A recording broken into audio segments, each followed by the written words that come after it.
And of course, we'll be dealing with areas where we have real differences with China, dealing with them directly, communicating clearly.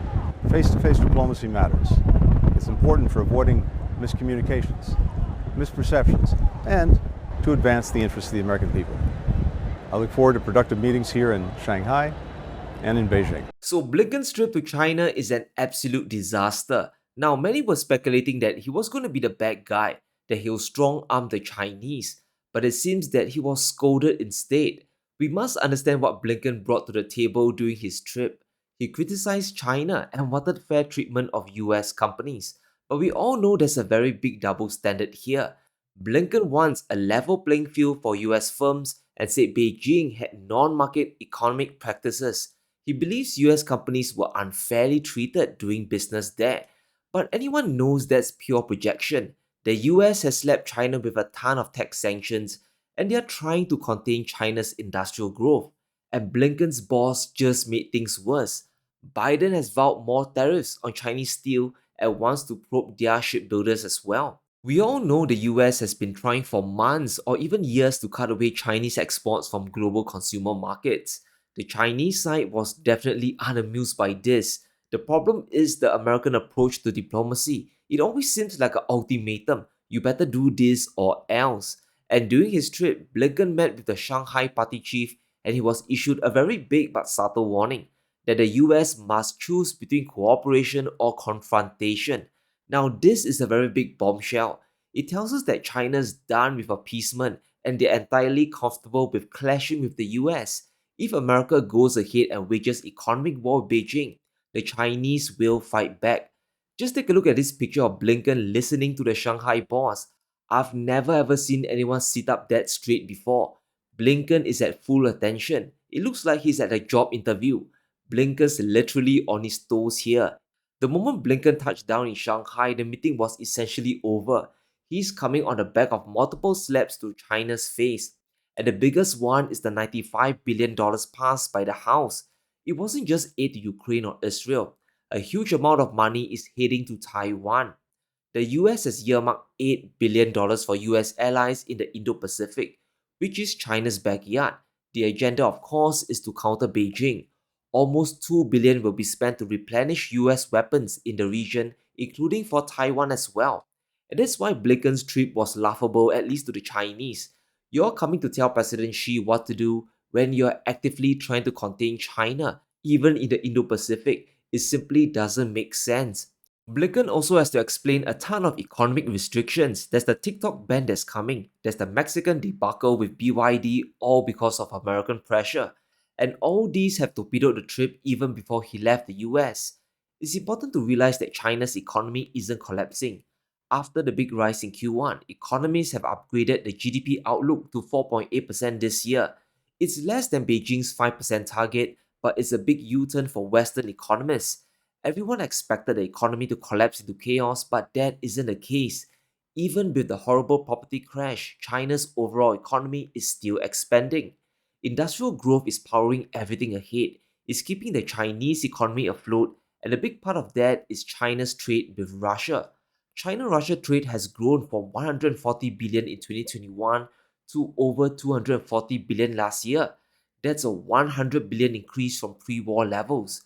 And as both economies grow, mutual trade is going to explode higher. Beijing gates cheap commodities from Moscow, oil and gas, metals and coal, and all these are powering China's industrial push. In return, Russia buys a ton of finished goods from China.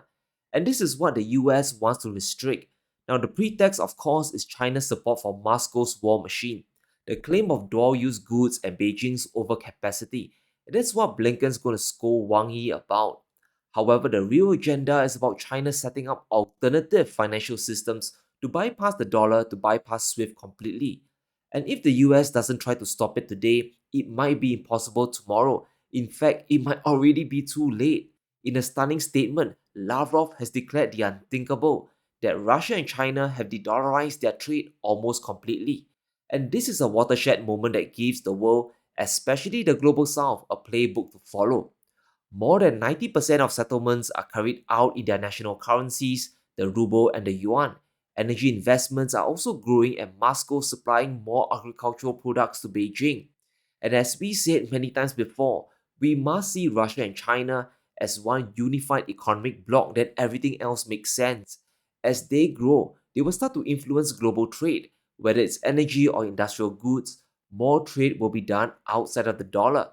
And let's recall Yellen's trip to Guangzhou. She was playing the good cop, but she also came with a big warning that Chinese banks might be next on the sanctions list. And it's all over the Wall Street Journal. Washington is preparing new punishments for China's financial industry. They might cut Chinese banks away from the US dollar system. Now, we all know that's insane. It will force China to start pricing everything in the Chinese yuan. And as the world's biggest exporter of finished goods and importer of commodities, China can effectively do it. They won't collapse, it will backfire on the dollar itself, and that will be the final nail in the coffin. And there's of course the threat of the US confiscating China's holdings of US bonds. Beijing still has at least $700 billion worth of treasuries stuck in US banks. There's always the risk of those going kaput or frozen away.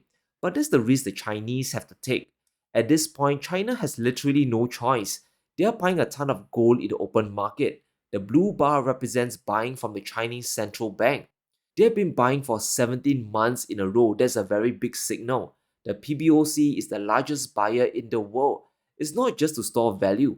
Beijing is moving to sanction-proof themselves. There's a reason why the price of gold has been going higher and higher. They are essentially prepping for financial Armageddon, that one day the US might very well weaponize the dollar against China. It's not impossible and it's becoming very, very likely. And we must understand China's dilemma. If they stop trade with Russia today, the US will come back and demand Beijing do more. It could be oil trade with Iran next. And if China caves, the US will keep pushing, pushing, and pushing. They will demand China destroy its own industrial capacity and even tell them to buy up more treasury bonds. China essentially will be a province of the US. So this is a very slippery slope. China has no choice but to push back now. They have to take a stand and draw a very, very clear line. But let's shift gears to Russia. The confiscation conflict between Moscow and the US is starting to get worse. Russia has around $300 billion locked up in the West. Majority is in Europe while some are stuck in the US financial system. In response, Putin has issued an ultimatum and a big salvo has been fired. A Russian court has also ordered the seizure of JP Morgan's assets. They are effectively freezing JPM's money sitting in VTB, which is one of Russia's banks under US sanctions. According to the report, the court has agreed to freeze the money in JP Morgan's Russian accounts. It also includes JPM's stake in a small Russian bank and trademark property rights. And this is the classic tit for tat retaliation. You freeze my assets, you target my money, I start targeting yours. Now, $440 million is essentially nothing compared to $300 billion is a drop in the ocean. But what's happening here is Russia sending a reminder to the West. You have assets in Russia. Your companies are exposed here and we can freeze or seize them as well. And this is a very scary sign. It shows Russia is willing to roll on the ground and the mud and grapple with the G7.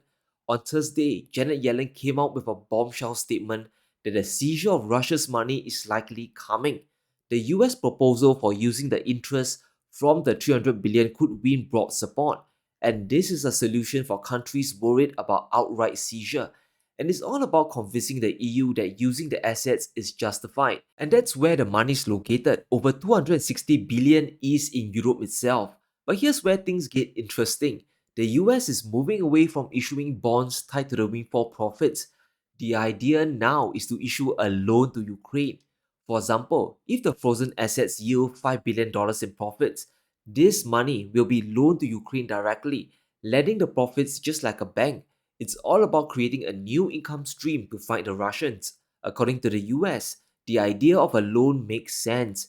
There's no need to issue a bond, draw up a prospectus, and start pitching to all the investors. A loan is more direct and it saves a lot of time to execute.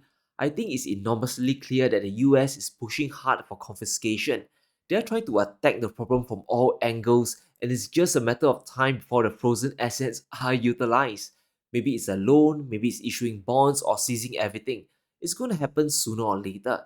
And that's why Russia is starting to freeze Western assets as well.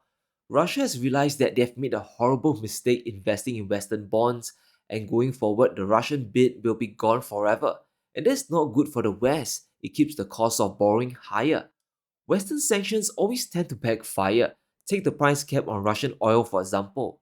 Since December 2022, the West has imposed a $60 price cap on Russian crude.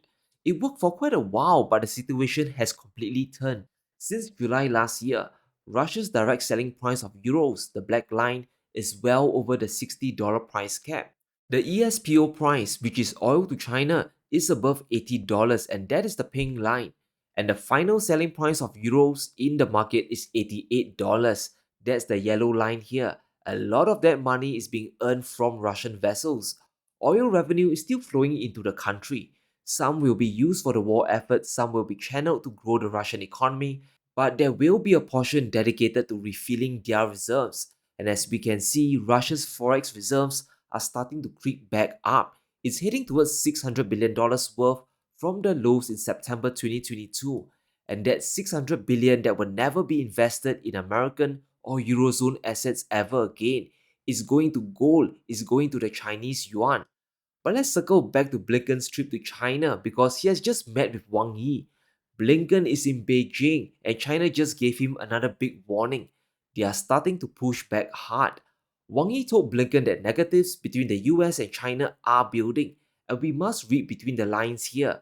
It all has to do with China's trade with Russia. Now, once again, China has re-emphasized they won't cut away trade with Russia. The economic ties will stay. Beijing has taken a hard line with Blinken, and Wang Yi's statement says it all. And this is coming directly from the American readout just before the meeting, straight from the US Department of State. According to Wang Yi, should our two sides lead international cooperation against global issues and achieve a win-win for all, or engage in rivalry and confrontation, or even slide into conflict, which would be a lose-lose for all? This is the line in the sand we're talking about. It shows China isn't afraid of confrontation anymore. And if things get bad enough, Beijing will meet the US on the field. And this should be alarming to the world. Blinken's trip is essentially a disaster. He's encountering the Great Wall of Resistance. Beijing won't budge on key issues which include Russia and the overcapacity claim. And we know Blinken's orders are quite simple. Stop Chinese trade with Russia to stop Putin out. Start with dual-use goods and eventually squeeze China to stop all other segments of trade. But if you're Beijing, cutting relations with Russia is simply quite impossible. China's making a big industrial pivot, which means they need a lot of cheap commodities, and they're getting a ton of it from Russia. Russia forecasts lower price for their gas exports to China versus Europe. China is paying 28% less for Russian gas versus the EU. 28% is a big margin, guys. It's a big reason why Chinese industries are just so competitive. When your inputs are cheap, you can compete on price.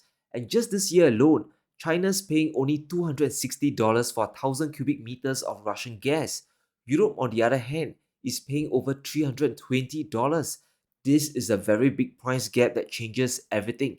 And that, of course, is the consequence of Europe's decoupling from the Russian economy. The supply of cheap gas and commodities is over. The discounts, they are all flowing to Beijing. But it gets better. Russia's ramping up exports to China at a maximum of 38 billion cubic meters next year. And in 3 years' time, by 2027, Gazprom will be selling an additional 10 billion to China. In total, China could be getting close to 50 billion cubic meters of cheap Russian energy. A ton of Russian gas will be powering Chinese industries against the West. And that's why Beijing refuses to budge. They won't give up an inch now because the US will be back for more. And the last thing China wants to lose is access to cheap Russian oil and gas. That's why Blinken's trip is just a waste of time. There's too much at stake between China and Russia. It's all interconnected. If China turns their back on Russia today, their industries will suffer tomorrow. And if Beijing exports less to the world, they'll be more vulnerable to trade sanctions from the US, especially if Yellen slaps sanctions on Chinese banks. And once you understand this, you'll realize that this is just one big glorified holiday for Blinken.